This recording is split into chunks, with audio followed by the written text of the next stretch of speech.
안녕하세요. 지성원 씨, 박준영입니다.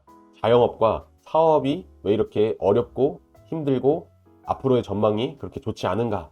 다소 어두운 주제를 가지고 이야기를 해볼까 합니다.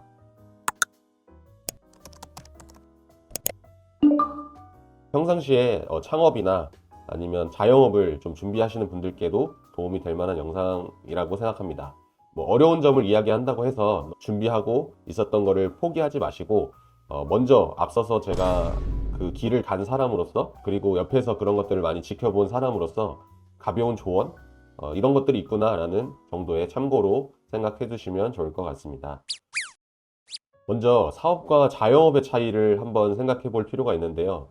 제가 지난 영상에서도 간단하게 말씀을 드렸는데, 가장 큰 차이는 사업은 대표가 없어도 몇 달 일하지 않아도 충분히 고직의 어떤 시스템으로 돌아가는 것을 의미합니다. 그러니까 내가 예를 들면 피부샵 원장이에요. 근데 밑에 피부를 관리해 줄 수 있는 직원들이 이렇게 있어요. 그럼 나는 그 직원들만 교육을 잘 시켜주고 하면 내가 잠깐 뭐 일주일 휴가를 가든 아파서 병원에 잠깐 입원해 있든 간에 내가 빠져도 그 관리하는 직원들이 손님들을 평소처럼 열심히 케어해서 그 피부샵이 이렇게 돌아갈 수 있게 하겠죠. 반면에 직원이 없고 혼자 일하는 피부샵 사장님은 내가 만약에 아프거나 집에 무슨 일이 생기면 그 피부샵 문 닫아야 돼요. 그러면 어떻게 되죠?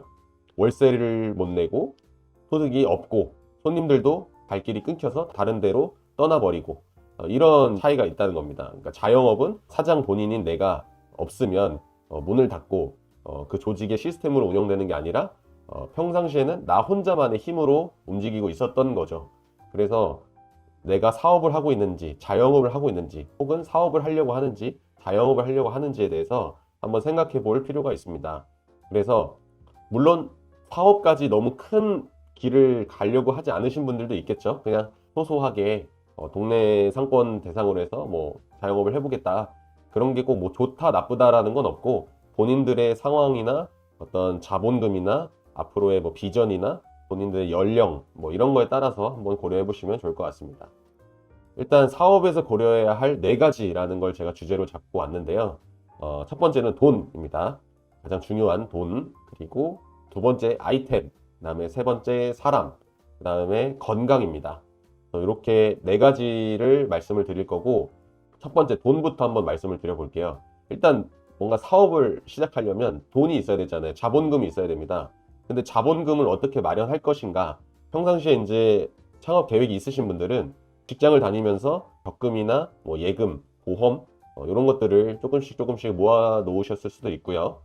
그리고 퇴직금을 활용해서 하시는 분도 계실 거고, 혹은 내가 이런 사업을 할 거니까 내 사업이 마음에 들었으면 투자해줘, 이렇게 투자자들을 모집해서 그 돈으로 사업을 하는 경우도 있고요. 그 다음에 뭐 정부 대출 아니면 뭐 담보 대출을 받아서 그 돈으로 창업을 한다거나 이런 방법이 있습니다. 돈이라는 게 사실 제일 중요하다고 생각은 하지만, 창업을 할 때 너무 큰 돈을 받아서 사업을 하게 되면 그쪽에 뭔가 아직 경험이 없고 쌓인 데이터가 없기 때문에 무작정 큰 돈을 많이 받는다고 해서 꼭 좋은 것만은 아닙니다. 일례로 제가 평소 3프로 TV를 굉장히 좋아하는데, 그 3프로 TV에서 굉장히 그 투자금을 많이 받았다고 해요. 근데 그 돈을 어떻게 잘 써야 되는지를 몰라서 현금을 너무 많이 묵혀두고 있는 겁니다. 그러면 그 돈을 투자한 투자자들은 어떤 생각을 하냐면, 야, 사업하라고 돈을 줬는데 왜 돈 안 쓰고 계속 모아만 놔? 나 너한테 투자 안 할 거야, 다음부터. 어떻게든 매출을 끌어올리고 너가 시장에서 뭐 많은 포지션을 차지할 수 있도록 노력을 해야지. 이런 채찍이 들어오기 때문에 돈이 꼭 많다고 해서 좋은 것은 아닙니다. 남의 돈을 받게 되면 그 사람이 내 사업에 투자한 지분만큼 또 그만큼의 또 수익을 돌려줘야 되기 때문에 심리적으로 굉장한 부담감이 있고요. 물론 그 투자자들은 내가 설명한 사업에 대해서 투자한 거지만 그 사람들도 손실을 볼 수 있겠죠. 근데 사람이 손실을 누구보다도 보기 싫어하잖아요. 그럼 어떻게든 원금 회수라도 하려고 옆에서 굉장한 압박을 넣을 겁니다. 그러면 그 투자받은 사업가는 굉장히 스트레스도 많이 받고 심리적으로 많이 위축이 되겠죠. 그래서 꼭 돈을 많이 갖고 있는다고 해서 꼭 유리한 건 아닙니다. 일단은 본인이 하려고 하는 그 사업에 대해서 좀 이해를 하고, 어떤 경쟁자들이 있고 내가 이런 부분을 좀 개선해서 더 나은 서비스와 제품을 만들어야겠다라는 확신이나 시행착오가 있으시면 그렇게 한번 작게 시작을 해서 점점 늘려나가는 것이 방법이라고 할 수 있겠습니다. 두 번째는 아이템입니다. 사실 돈만큼 중요한 게 이 아이템인데요. 여러분들의 이제 생활 패턴을 보면 모든 것들이 다 창업 아이템이에요. 근데 평상시에 내가 그런 거에 대해서 생각을 하고 있지 않고 이제 직장 때려쳤으니까 그만뒀으니까 사업해봐야지 했는데 막상 뭘 해야 될지를 이제 모르는 거예요. 왜냐하면 평상시에는 그냥 나는 소비자로서 수요자로서 활동을 해왔는데 내가 생산자가 되고 누군가에게 공급을 해야 되는 상황이 되면 입장이 완전히 바뀌거든요. 그래서 이거를 조금이라도 완화하는 방법은 평상시에도 여러분들이 어디 카페를 가든 식당을 가든 마트를 가든 편집샵을 가든 디저트 가게를 가든 내가 여기 만약 사장이라면 직원들은 한 몇 명을 써야 되고 테이블 개수가 몇 개고 임대료가 얼마고 회전율은 얼마나 되고 어떤 사람들이 많이 오고 이 주변의 상권에는 뭐가 있고 이런 것들을 평상시에 그냥 본인 머릿속으로 계속 생각을 해보고 계산을 해봐야 됩니다. 그러면 그게 계속 트레이닝이 되면서 나중에 내가 창업을 시작할 때 많은 도움이 됩니다. 그래서 아이템은 어떤 것들이 있냐면 실제로 보여지는 제품이 있을 수 있겠고요. 그 다음에 서비스가 있을 수 있겠죠. 마사지가 됐든가 그리고 어떤 기술, 특허, 소프트웨어 이런 프로그램이 될 수도 있겠죠. 그리고 이런 것들은 선정할 때 평상시에 내가 관심 있는 것들로 먼저 시작하는 것이 좋습니다. 뭐 내가 관심 있는 게 없다고 하면 내 주변에 사업을 하는 사람들의 어떤 인프라를 먼저 활용하는 겁니다. 뭐 내가 아는 사람이 화장품을 만드는데 그 화장품에서 뭐 잘 나가는 것들을 한번 여쭤보면서 좀 소량이라도 한번 만들어 본다든지 혹은 먼저 이렇게 온라인이나 뭐 오프라인 사업을 하시는 분들이 있으면 그분들을 찾아가서 요즘 시장 상황이 어떤지 앞으로의 비전은 어떤지 직원 관리는 어떻게 하고 계시는지 뭐 이런 것들을 좀 물어보면서 진행을 할 수 있을 것 같습니다. 여러분들이 소비자하고 이렇게 소통을 하다 보면 거기서 힌트가 굉장히 많이 생기거든요. 그래서 제품을 개발할 때 소비자와의 소통하는 게 굉장히 중요해요. 그래서 사업을 하게 되면 어떤 손님의 의견이나 개선할 점들을 여러분들이 댓글을 통해서 알아가셔도 되고 직접 물어보셔도 되고 설문조사를 하셔도 돼요. 그래서 점점 사업을 확장해 나가려면 이러한 소비자와의 소통이 굉장히 중요하다는 점도 알고 계시면 좋을 것 같습니다. 그러면 반대로 여러분들이 할 만한 아이템을 누군가가 먼저 시작하고 있다면 그 가게 혹은 그 회사에 댓글이나 이런 데이터들이 다 있을 거예요. 뭐 질문 Q&A 같은 것도 많이 있겠죠. 그럼 그런 것들을 읽어보고 어떤 부분이 취약하고 어떤 부분은 소비자가 만족하고 이런 것들을 개선했으면 좋겠다라는 그런 글들을 많이 취합해가지고 제품을 개발하면 훨씬 더 경쟁에서 우위할 수 있겠죠. 이 경쟁이라는 게 사실 되게 무서운 겁니다. 내가 제품을 개발해서 나온 지가 1년이 안 됐는데 경쟁사에서 계속 그걸로 신제품이 나오고 그러니까 사업을 하다 보면 아이템 개발을 굉장히 많이 해야 돼요. 이렇게 계속 롱런할 수 있는 제품이 있으면 너무나도 좋은데 어떤 기술 특허라든지 나만 생산할 수 있는 제품이면 너무 좋은데 그런 아이템이 사실 시중에서 찾기가 쉽지가 않습니다. 이미 선두주자로 나간 업체들이 있기 때문에 그 사람들이 갖고 있는 고객들을 뺏어와야 되거든요.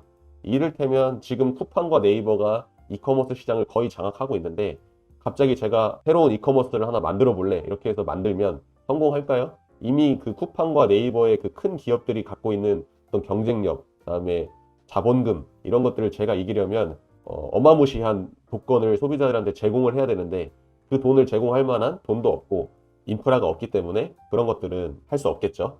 그리고 이 아이템에서 잘 나가는 상품들이 있고 좀 처지는 상품들이 있어요. 모든 게 다 내가 소싱한 게 다 잘 나갈 수는 없거든요. 그러니까 이 업계에서는 우스갯소리로 뭐 100번 중에 한 번이라도 성공하면 대박 난다. 그 전에 거 다 커버한다. 약간 이런 말이 있을 만큼 아이템 찾기가 굉장히 어렵습니다.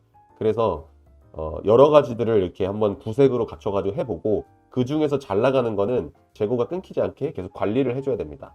그래서 창고 같은 것도 좀 준비를 해놓고 평상시에 판매 데이터 같은 것들을 조금 이렇게 추이를 한번 그래프로 그려보면서 재고를 충분하게 확보하는 것도 하나의 방법입니다. 이게 중간에 끊겨버리면 흐름이 끊어져 버리면 잘 나가던 것도 갑자기 안 나가게끔 되거든요. 왜냐하면 경쟁사들 제품도 계속 치고 올라올 거고 내 순위가 계속 떨어집니다. 세 번째는 사람입니다. 사람 관리가 사실 제일 어렵죠. 자영업에서 사업으로 넘어갈 때 제일 어려운 점이 이 사람입니다. 왜냐하면 자영업을 하면 그래도 내 거니까 나는 되게 열심히 할 생각이 있거든요. 고객들한테 친절하고 서비스도 더 주고 청소도 열심히 하고 내가 내 사업을 하면 그런 게 있는데 뭐 알바를 채용해서 혹은 직원을 채용해서 이렇게 경영을 한다는 것은 굉장한 어려움이 따릅니다. 사업을 할 때 제일 어려운 게 이 사람 관리예요. 다 내 맘 같지가 않습니다. 그래서 이 사람들의 어떤 기질이나 내 사업에 이 사람이 잘 적응할 수 있는지, 혹은 지난번에 경력은 어떻게 되는지, 뻘은 어떻게 되는지, 뭘 전공했는지, 어떤 경험이 있는지, 이런 것들을 사전 면접에서 확인해보고 그 사람의 인상이라든지 어떤 자기관리라든지 이런 게 중요시 될 수도 있고요. 그래서 어떤 사람을 채용할 것인가에 대한 것도 굉장히 중요한 부분입니다. 그래서 뭐 전에 같이 다녔던 직장 동료가 될 수도 있고요. 그다음에 가족이 될 수도 있고, 그냥 신입사원을 뽑을 수도 있고, 경력직을 뽑을 수도 있습니다. 이 부분은 제가 개인적으로 너무나 좋아하는 위생이라는 드라마가 있는데, 거기서도 이렇게 회사에서 사람들을 관리하는 그 체계를 보면 여러분들이 도움을 많이 얻으실 수 있을 것 같습니다. 물론 열심히 하는 사람도 있지만 그냥 월급 받는 만큼만 일할게요 라는 사람도 있고, 뒤에서 내 사업을 미리 준비해서 내가 갖고 있는 영업 인프라를 다 뺏어가는 사람도 있고, 혹은 횡령을 하거나 배임을 하는 사람도 있습니다. 그러니까 이런 일들이 솔직히 안 일어나면 너무 좋겠지만, 일을 하다 보면 사람이 욕심이 생기고 뭔가 내가 하는 일에 비해서 성과를 못 받는다고 생각하고, 그런 것 때문에 뒷단에서는 좀 비도덕적인 일들이 많이 벌어지곤 합니다. 그래서 여러분들이 사람을 채용하실 때는 여러분 사업에 맞는 사람인지, 그런 성격이나 대화를 통해서 그 사람이 어떤 단어를 구사하고 목소리 톤은 어떻고 말투는 어떤지, 이런 것들을 좀 잘 보셔야 됩니다. 네 번째는 이제 건강입니다. 건강은 우리가 오랫동안 사업을 하기 위해서 꼭 필요한 자기 관리입니다. 평상시에 이제 체력 단련, 그다음에 피부 관리, 내 마음 심리적인 안정, 이런 것들이 있겠는데요. 사업을 하다 보면 굉장한 스트레스를 많이 받습니다. 내가 예상치 못한 문제가 갑자기 발생하기도 하고, 대외적인 변수가 너무 많거든요. 뭐 지금 같은 경우에는 이제 달러가 1,400원을 넘었다든지, 혹은 금리가 갑자기 높아졌다든지, 그다음에 내 제품에서 갑자기 대량의 불량이 나온다든지, 경쟁사가 나를 공격한다든지, 이런 여러 가지의 변수들이 너무나 많기 때문에 스트레스를 굉장히 많이 받고요. 그다음에 평상시에 쉬어도 쉬는 게 아니에요. 계속 사업 생각만 하고 있어요, 사람이. 그러니까 너무 많은 일을 하기보다는 어느 정도 일을 할 수 있는 그 시간들을 정해놓고 그 시간에 계속 일을 집중해서 하고, 나머지 시간에는 책도 좀 읽고, 영상도 좀 보고, 밖에 나가서 산책도 하고, 피부 마사지도 좀 받고. 왜냐하면 사업을 하다 보면 사람들과의 대면이 굉장히 많거든요. 그러면 사람은 첫인상이 굉장히 중요하단 말이에요. 그래서 첫인상을 봤을 때 그 기업의 어떤 이미지나 이런 것들이 연결될 수 있기 때문에 이러한 평상시에 건강 관리는 꼭 필수로 해주셔야 됩니다. 식단 관리도 해주셔야 되고, 그다음에 체중 관리, 그다음에 심리적인 거. 이게 스트레스를 너무 많이 받으면 사람이 이 병이 다 와요. 잠도 못 자고, 불면증도 오고, 그다음에 톡도 안 좋고, 잘 먹지도 못하는 거죠. 그리고 뭐 피부가 이제 굉장히 안 좋아지겠죠, 잠을 못 자면. 그런 것도 있고, 뭐 머리가 빠진다든지, 뭐 이런 여러 가지의 심리적인 압박감으로 인해서 건강이 급속하게 악화될 수가 있기 때문에 평상시에 이런 관리 같은 거는 꼭 필수로 하시길 바랍니다. 자, 이렇게 어려움에도 지금까지 제 얘기를 들어보셨을 텐데, 아, 사업이라는 게 정말 쉽지가 않구나. 근데 그럼에도 사람들이 자꾸 주변에서 나 사업할래, 나 자영업할래, 나 내 거를 해볼래, 창업할래 라고 하는 이유는, 창업을 하면 내 주도적인 삶을 실행할 수 있어요. 하나부터 열까지 다 내가 결정할 수 있거든요. 사소한 거 하나라도. 그래서 내가 이 사업을 끌고 간다라는 그 느낌이 있습니다. 성취감이 있어요. 자기 주도적인 삶, 내 사업에 대한 애정, 열정이 생깁니다. 그리고 경제적인 이익을 무시 못하겠죠. 근데 물론 이 경제적 이익은 어떨 때는 진짜 직장인들보다 못 받을 때도 있을 겁니다. 근데 사업을 꾸준히 하다 보면 언젠가 이게 갑자기 빵 터지는 날이 있어요. 그 단계가 있습니다. 그래서 그 시기를 잘 버티고 견디는 게 중요하겠고요. 그리고 나이가 들어서도 내 사업이 있으면 일을 할 수 있습니다. 요즘에 은퇴 시기가 점점점 빨라지고 대기업에서도 구조조정을 하고 희망퇴직자를 받고 있죠. 근데 그런 거에서는 조금 덜 할 수 있다. 물론 그게 사업이 꾸준하게 진행이 돼야 되겠죠. 네, 그래서 오늘의 결론은 사업은 종합예술이다 라는 결론입니다. 이렇게 너무나 많은 변수들을 다 고려를 해야 되고, 제가 여기서 얘기하지 않은 것들도 너무나 많기 때문에 사업은 종합예술이다 라고 저는 생각을 합니다. 네, 오늘은 이렇게 사업과 자영업이 어려운 점에 대해서 좀 알아봤는데요. 이 영상이 창업을 준비하면서 많은 도움이 되셨기를 바랍니다. 네, 저는 다음 영상으로 다시 돌아오겠습니다. 감사합니다.